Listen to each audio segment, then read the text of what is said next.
Increment and decrement operator. Increment operator are used to increase the value of the variable by 1 and decrement operator are used to decrease the value of the variable by 1 in C programs. ठीक है, increment operator क्यों use किया जाता है? ताकि हम लोग किसी भी वेरिएबल की वैल्यू को 1 से बढ़ा सके, 1 से इंक्रीज कर सके. ठीक है, डिक्रीमेंट ऑपरेटर क्यों यूज किया जाता है? ताकि हम लोग किसी भी वेरिएबल की वैल्यू को 1 से डिक्रीज कर सके या घटा सके.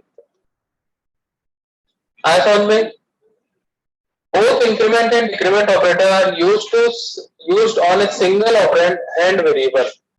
ठीक है, दोनों इंक्रीमेंट और डिक्रीमेंट ऑपरेटर दोनों सिंगल ऑपरेंड पे काम करते हैं या फिर सिंगल वेरिएबल पे काम करेंगे. ठीक है, so it is called as a unary operator.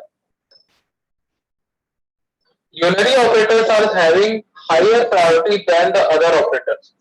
ठीक है, यूनरी ऑपरेटर्स जो होते हैं उनका जो प्रेसिडेंस होता है, ठीक है, जो प्रायोरिटी होती है वो सबसे ज्यादा हाई होती है. ठीक है, क्योंकि ये सिंगल ऑपरेंड पे काम करते हैं और छोटी छोटी वैल्यूज पे ही काम करते हैं हमेशा. ठीक है, बड़ी वैल्यू पर काम नहीं करेंगे. ठीक है, it means unary operator are executed before other operators. तो यूनरी ऑपरेटर अगर यूज करते हैं तो वो दूसरे ऑपरेटर के मुकाबले सबसे पहले एग्जीक्यूट किए जाते हैं. समझ में आया? ठीक है, अब यहाँ पे आते हैं हम लोग सबसे पहले इंक्रीमेंट ऑपरेटर पे. इसका सिंटेक्स क्या होता है? यहाँ पे हम लोग सिंटेक्स बहुत छोटा सा लिखते हैं. यहाँ पे अगर हम लोग इंक्रीमेंट लगाना चाहते हैं तो प्लस प्लस लिखते हैं, डिक्रीमेंट लगाना चाहते हैं तो माइनस माइनस लिखते हैं. ठीक है, दिख रहा है? पहचानते हो सब इसको? ठीक है, प्लस प्लस और माइनस माइनस. ठीक है, तो प्लस प्लस को हम लोग बोलते हैं इंक्रीमेंट ऑपरेटर, माइनस माइनस को हम लोग बोलते हैं डिक्रीमेंट ऑपरेटर. ठीक है, अब एक बात यहाँ पे नोट करना, कभी भी हम लोग किसी भी कांस्टेंट पे इंक्रीमेंट और डिक्रीमेंट को अप्लाई नहीं कर सकते. ठीक है, कांस्टेंट मतलब जो वैल्यू फिक्स है. ठीक है, जैसे मान के चलो पाई की वैल्यू होती है 3.14.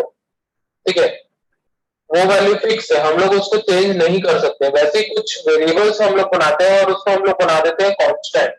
ठीक है, तो जब हम लोग किसी भी वेरिएबल को कांस्टेंट बना देंगे तो उसकी वैल्यू जो है वो फिक्स हो जाती है. मतलब उसकी वैल्यू को हम लोग कभी भी कहीं पे भी मॉडिफाई नहीं कर पाएंगे.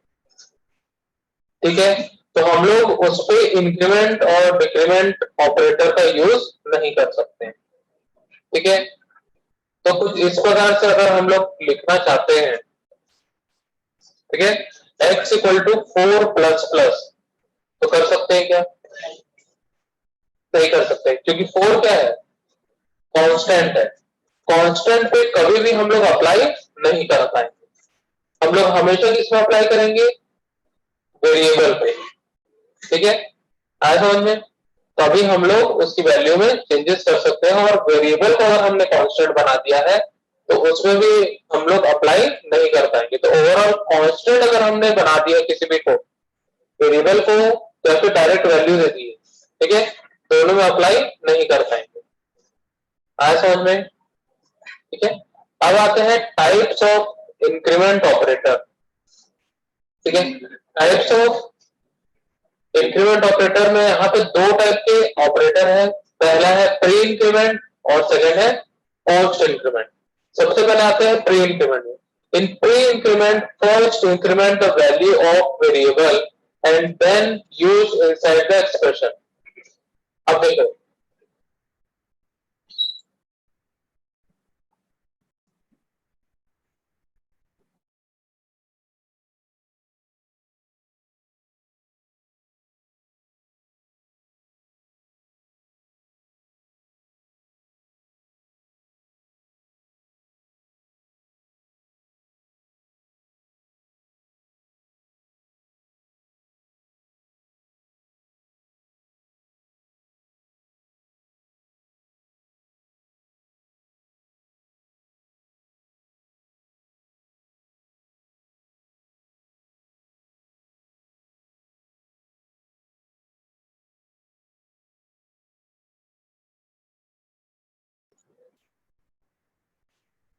ठीक है। अब यहाँ पे सिंटेक्स में ध्यान दो, हम लोग लिखते हैं प्लस प्लस और उसके बाद लिखते हैं वेरिएबल।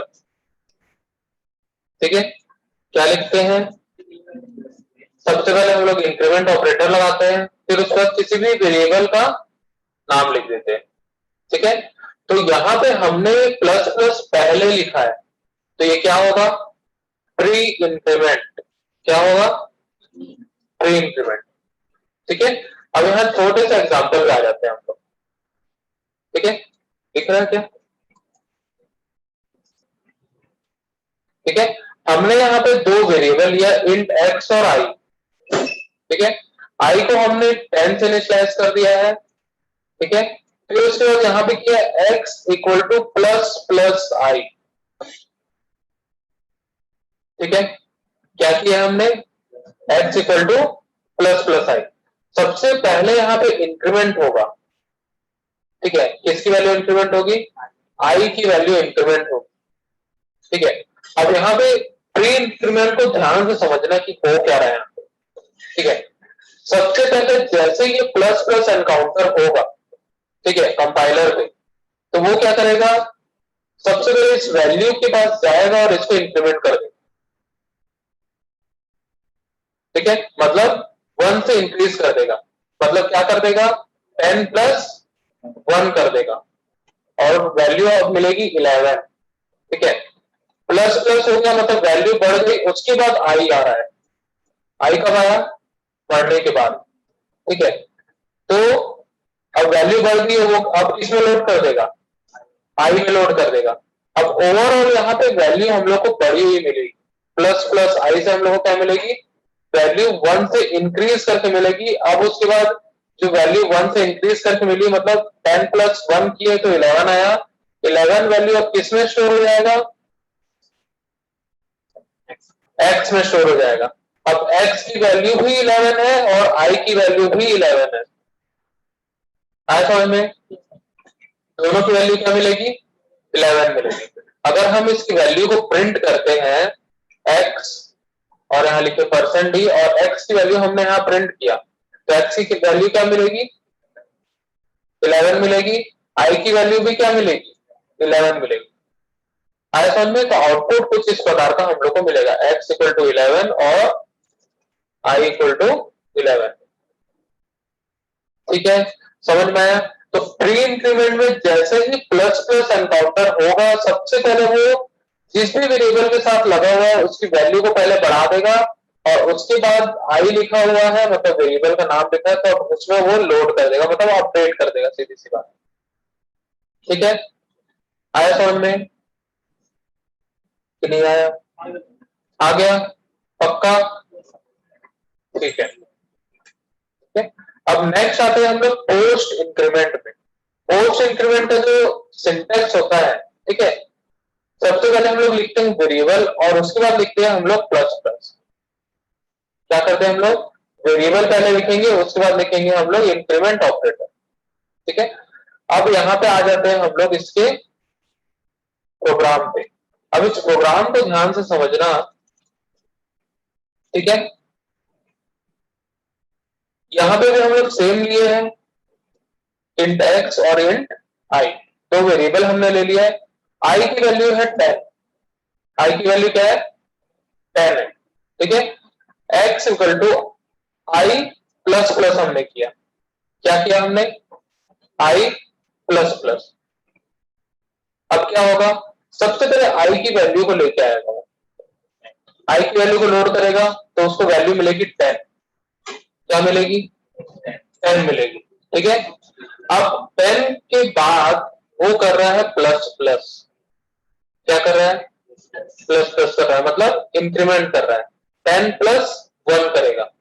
ठीक है, तो इस स्टेटमेंट में जब वो वैल्यू बढ़ा देगा, ठीक है, जब वो वैल्यू बढ़ा देगा उसके बाद यहाँ पे लोड करेगा एक्स में। ठीक है, मतलब असाइन करेगा, वैल्यू उसको क्या मिलेगी एक्स में? 10 प्लस प्लस, मतलब 10 प्लस 1 किया तो वैल्यू हो गई 11, तो एक्स में क्या वैल्यू आएगी? 11 आएगी। ठीक है, अब देखो यहाँ पे क्या वैल्यू आई?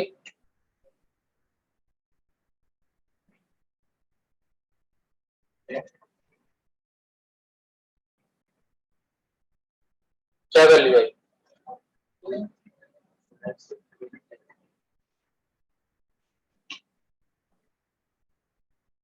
क्यों ऐसा हुआ?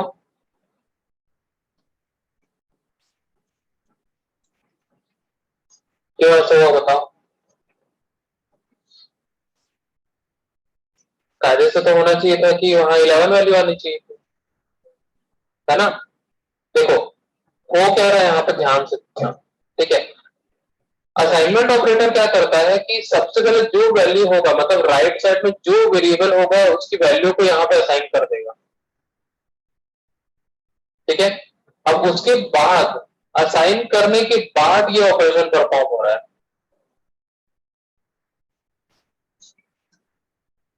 ठीक है। मतलब पहले वैल्यू 10 है, आई की वैल्यू क्या है, इस पॉइंट पे वैल्यू 10, ठीक है। अब 10 वैल्यू आ गई, वो असाइन कर दिया। अब उसके बाद वैल्यू यहाँ पे बढ़ रही है, वैल्यू वैल्यू क्या हो रही है, बढ़ रही है, ठीक है। अब जब हम लोग x को प्रिंट करेंगे तो वो ओल्ड वैल्यू ही हमको देगा, वो अपडेट नहीं हुई है अभी। अपडेट हुई है क्या? नहीं हुई है, क्योंकि इस पॉइंट पे अपडेशन अभी भी नहीं किया गया है, ठीक है। क्योंकि i तक प्लस प्लस एनकाउंटर नहीं हुआ था, ठीक है। तो वो i को डायरेक्टली लोड कर देगा, तो x की वैल्यू 10 ही मिलेगी उसको, ठीक है। अब आया प्लस प्लस, अब वो इंक्रीमेंट हो गया, 10 से क्या हो गया, 11 हो गया। अब i की वैल्यू क्या होगी, अपडेट हो जाएगी, ठीक है। नहीं समझ में आ रहा है? नहीं आ रहा होगा। अब देखो देखो, एक एक पॉइंट को समझो। यहाँ पे i की वैल्यू क्या है, सबसे पहले i की वैल्यू 10 है, ठीक है। किसी कोई दिक्कत? अब i की वैल्यू 10 है, तो यहाँ पे सबसे पहले आ जाते हैं इस पॉइंट पे। ये i की वैल्यू क्या है,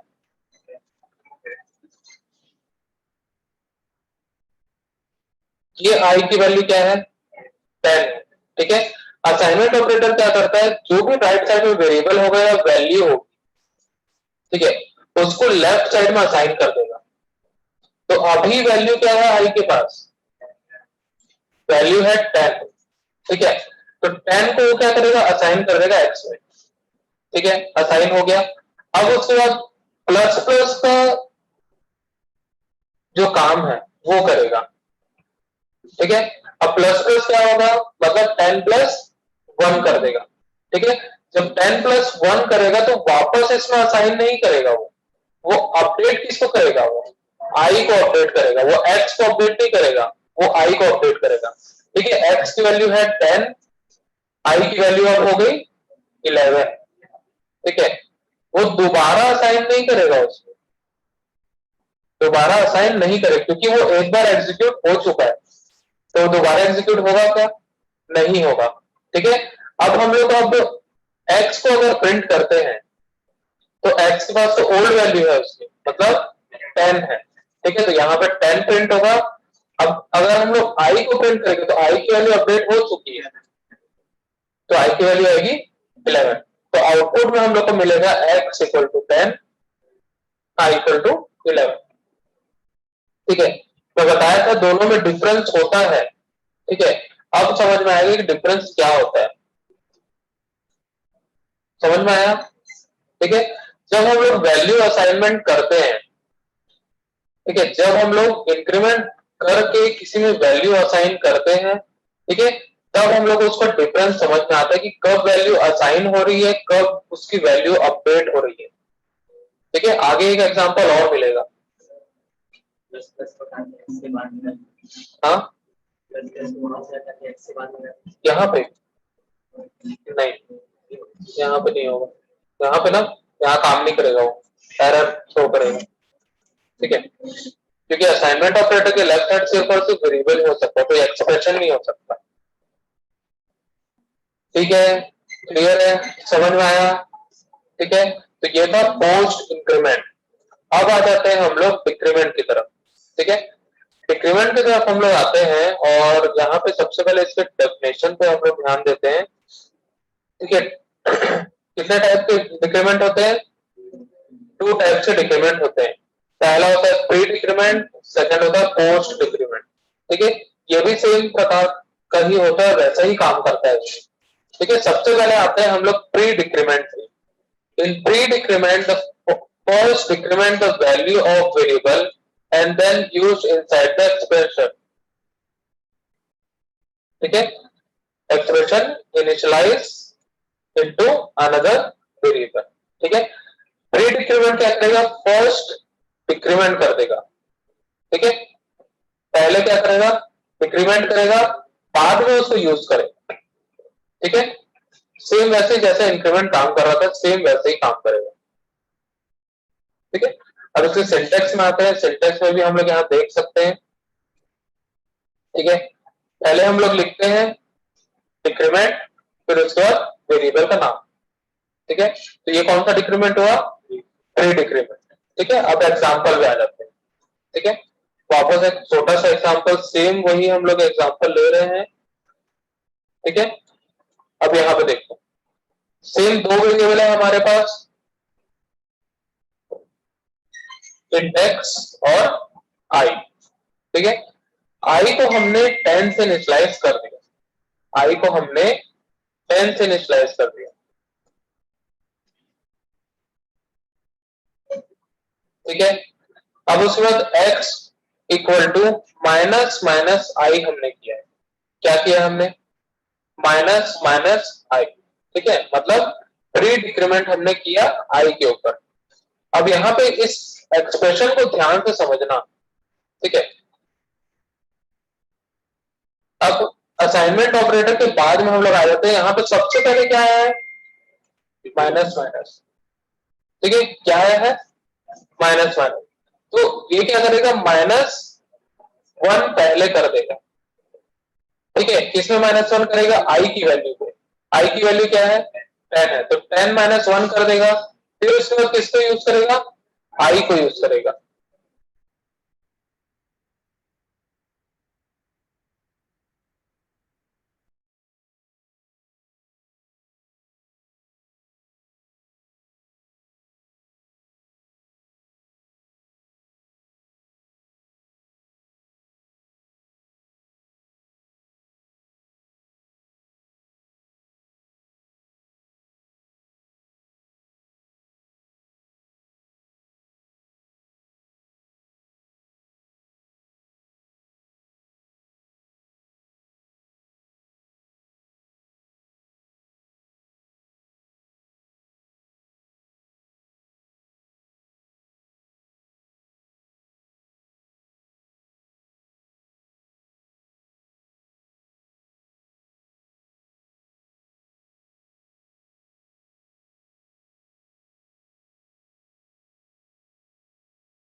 चलो, क्या बोल रहा था मैं, हाँ, असाइनमेंट ऑपरेटर के बाद लगा यहाँ पे